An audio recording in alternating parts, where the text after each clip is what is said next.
Madam Speaker, I rise to offer an amendment to defund the U.S. Fish and Wildlife Services plan to expand the Muleshoe Wildlife Refuge by an unprecedented 1,000%. Ladies and gentlemen, think about that. We're out in the breadbasket of America, in the panhandle of Texas, Muleshoe, America, and they take a 6,400-acre wildlife refuge and they want to expand it to 700,000 acres. As my chairman over here from Idaho, the only one that recognizes that we have the highest level of indebtedness in the history of our nation, surpassing World War II, and we're in relative peace and prosperity, and it's only going to get worse. The wheels are coming off.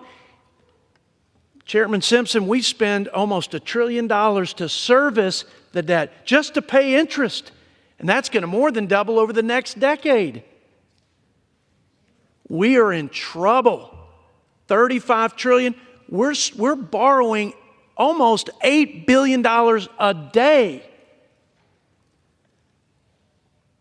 to support this huge and ever-growing government. The last thing we need, like a hole in our head, the last thing we need to do is spend money to buy up more land, to somehow either appease an environmental group or maybe just to achieve what seems to be an odd objective of having the federal government own and operate a third of our land.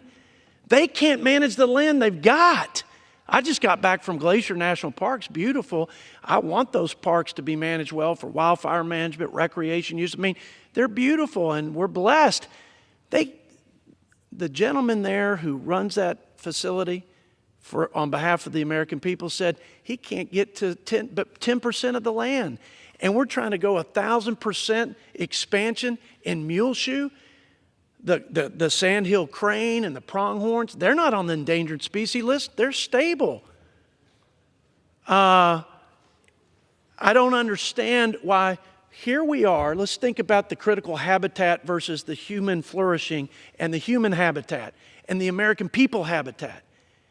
We have Social Security, Medicare that are insolvent in the next 10 to 15 years. Their unfunded liability combined is about $135 trillion. We've got a farm bill that needs to be resourced. We've got infrastructure that's crumbling.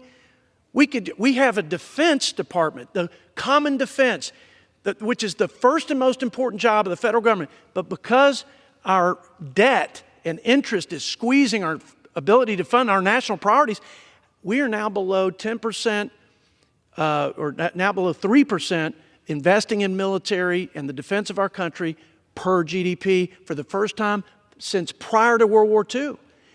And this is what my colleagues, my Democrat colleagues think is a national priority. I mean, that's the problem with this place, is we don't prioritize. Our system of resourcing the people's government is completely irrational. We don't have to pay for jack. We don't take it out of their pockets so they don't revolt. They would. If we took the $2 trillion that we borrow every year, they'd revolt. But we ought to be able to find some waste and some unnecessary spending, maybe spending that maybe we ought to prioritize like every other American that's suffering with the worst tax of all, which is inflation. They have to prioritize, or they don't eat, or they can't take care of their families. This is a bad deal. It's overreach. It's crazy. I know, am I out of time, Madam Speaker? The gentleman has 45 seconds okay, remaining. I got to say this, because here's one.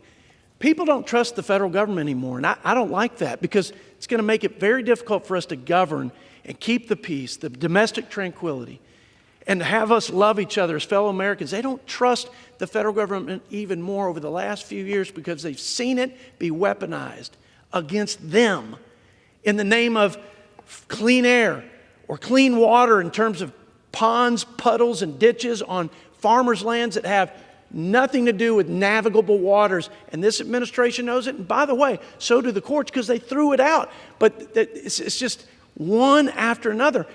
Look, Texas, tried to do what the federal government abdicated under this current administration and under the Border Czar Harris's leadership. They tried to defend our sovereign border, protect our citizens, and you know what? They, with the stroke of a pen, this administration declared the Mexican mussel critical habitat, and they obstructed our ability to defend ourselves. The gentleman's time has expired.